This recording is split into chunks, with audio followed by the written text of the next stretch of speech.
शीतला अष्टमी का व्रत चैत्र मास की कृष्ण पक्ष की सप्तमी अष्टमी को होता है।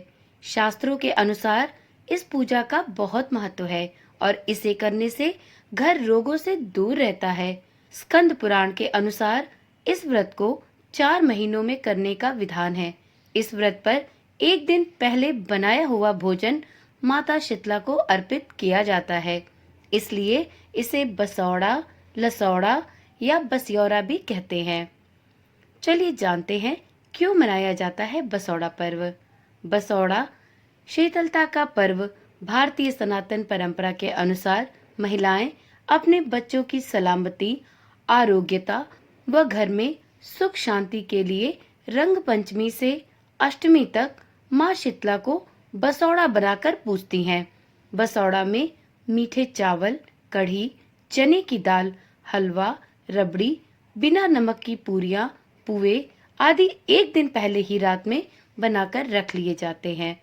अगले दिन यानी अष्टमी तिथि के दिन सुबह घर व मंदिर में माता शीतला की पूजा अर्चना कर महिलाएं शीतला माता को वही बसौड़े का प्रसाद चढ़ाती हैं। पूजा करने के बाद घर की महिलाएं बसौड़ा का प्रसाद अपने परिवार में बांटकर सभी के साथ मिलजुल कर बासी भोजन को माता शीतला का प्रसाद समझकर उनके आशीर्वाद के रूप में ग्रहण करती हैं।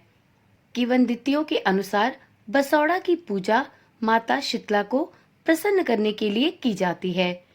कहते हैं जो भी महिलाएं शीतलाष्टमी का व्रत करती हैं उन्हें शीतलाष्टमी व्रत कथा अवश्य ही सुननी और परिवारजनों को सुनानी चाहिए। तो आज की वीडियो में हम सभी शीतला माता की पौराणिक कथा का श्रवण करेंगे। मित्रों, ये तो हम सभी जानते हैं कि हमारे सनातन धर्म में जो भी कोई व्रत पूजा की जाती है उससे संबंधित उस कथा का श्रवण भी उस दिन करना अत्यंत ही आवश्यक माना जाता है, क्योंकि ऐसी मान्यता है कि आपका कोई भी व्रत उस व्रत कथा को सुने बिना अधूरा माना जाता है। तो हमें अपने व्रत के संपूर्ण फल की प्राप्ति हेतु आज शीतलाष्टमी व्रत कथा का श्रवण अवश्य करना चाहिए। तो चलिए देर किस बात की, इस पावन एवं रोग विनाशनी कथा का श्रवण शुरू करते हैं। एक गांव में ब्राह्मण दंपति रहते थे। दंपति के 2 बेटे और 2 बहुएं थी। दोनों बहुओं को लंबे समय के बाद बेटे हुए थे। इतने में शीतला अष्टमी का पर्व आया। घर में पर्व के अनुसार ठंडा भोजन तैयार किया गया। दोनों बहुओं के मन में यह विचार आया कि यदि हम ठंडा भोजन ग्रहण करें तो हम बीमार हो जाएंगे।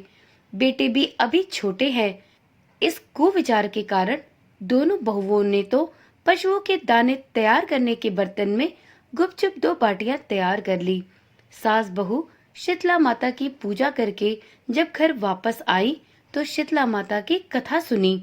बाद में सास तो शीतला माता के भजन करने के लिए बैठ गई और दोनों बहुएं अपने बच्चों के रोने का बहाना कर कर घर वापस आ गई। दाने के बर्तन से गरम गरम रोटला निकालकर चूरमा किया और पेट भरकर भोजन कर लिया। सास ने घर आने पर बहुओं से भोजन करने के लिए कहा। तब बहुएं ठंडा भोजन करने का दिखावा करके घर के कामकाज में लग गई। सास ने कहा, बच्चे कब के सोए हुए हैं, उन्हें जगाकर भोजन करा लो।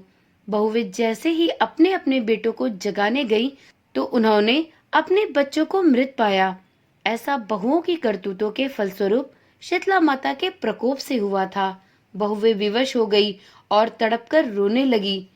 सास को जब इस घटना की पूरी जानकारी हुई तब वह अपने बहुओं पर बहुत क्रोधित हुई। सास ने बोला कि तुम दोनों ने अपने बेटों की बदौलत शीतला माता की पूजा की अवहेलना की है, इसलिए अब मेरे घर से निकल जाओ और बेटों को जिंदा स्वस्थ लेकर ही घर में पैर रखना। अपने मृत बेटों को टोकरे में सुलाकर दोनों बहुएं घर से निकल पड़ी। जाते जाते रास्ते में एक जीर्ण वृक्ष आया। यह खेजड़ी का वृक्ष था। इस वृक्ष के नीचे माता शीतला, ओरी और शीतला नामक 2 बहनों का रूप धारण करके बैठी थी। दोनों के बालों में विपुल प्रमाण में जू थी। बहुओं ने थकान का अनुभव भी किया था। दोनों बहुएं ओरी और शीतला के पास आकर बैठ गईं। उन दोनों ने शीतला ओरी के बालों से खूब सारी जू निकाली। जूओं का नाश होने से ओरी और शीतला ने अपने मस्तक में शीतलता का अनुभव किया। ओरी और शीतला ने कहा, तुम दोनों ने हमारे मस्तक को शीतल और ठंडा किया है। ईश्वर करे वैसे ही तुम्हारे पेट की शांति हो। दोनों बहुएं एक साथ बोली कि पेट का दिया हुआ ही लेकर हम मारी मारी भटकती हैं, परंतु शीतला माता के दर्शन हुए नहीं हैं। शीतला माता हम दोनों से कुपित हैं। शीतला माता ने कहा कि तुम दोनों पापनी हो, दुष्ट हो, दुराचारनी हो। तुम्हारा तो मुंह देखने भी योग्य नहीं है। शीतला अष्टमी के दिन ठंडा भोजन करने के बदले तुम दोनों ने गरम गरम भोजन कर लिया था। दोनों बहुएं एक साथ बोली कि पेट का दिया हुआ ही लेकर हम मारी मारी भटकती हैं, परंतु हमारी गलती से शीतला माता हमसे क्रोधित है। यह सुनकर ओरी और शीतला दोनों ही शीतला माता के रूप में बदल गईं और शीतला माता ने अपने भव्य रूप में उन दोनों बहुओं को अपने दर्शन दिए। बहुओं ने शीतला माता को प्रणाम किया और दोनों देवरानी जेठानी माताओं का वंदन करने लगी और गिड़गिड़ाते हुए माता से कहा, हे शीतला माता, आप हमें क्षमा करिएगा। हम तो भोली भाली हैं। अनजाने में हमने गर्म भोजन ग्रहण कर लिया। आपके प्रभाव को हम जानते नहीं थे। आप हम दोनों को कृपया करके क्षमा करें। पुनः ऐसा दुष्कृत्य हम कभी नहीं करेंगे।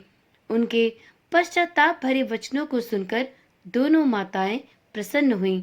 शीतला माता ने मृतक बालकों को जीवित कर दिया। तब बहुएं अपने बच्चों को साथ लेकर आनंद पूर्वक अपने गांव, अपने ससुराल वापस लौट आईं। गांव के लोगों ने जाना कि दोनों बहुओं को शीतला माता के साक्षात दर्शन हुए। दोनों का धूमधाम से स्वागत करके गांव में प्रवेश करवाया गया।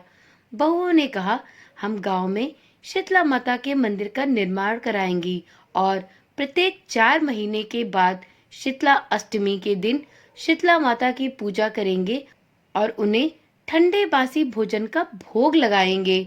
चैत्र महीने में शीतला अष्टमी के दिन मात्र ठंडा खाना ही खाएंगे। इस प्रकार चैत्र महीने में शीतला अष्टमी के दिन ठंडा भोजन बनाकर माता शीतला को भोग लगाया जाता है।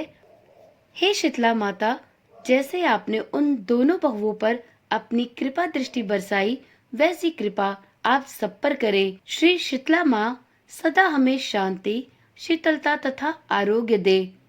शीतले त्वं जगन माता, शीतले त्व जगत पिता, शीतले त्व जगतदात्री, शीतलाय नमो नमः। बोलो श्री शीतला माता की जय। वीडियो में सुनाई गई यह कथा यदि आपको रुचिकर लगी हो और आप भी शीतला माता की पूजा अर्चना शीतला अष्टमी के दिन करते हो तो कमेंट में माता शीतला की जय लिखना ना भूले।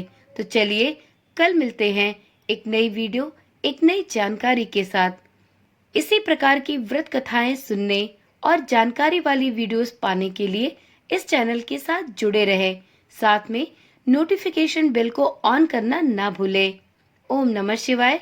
जय श्री कृष्णा। राधे राधे।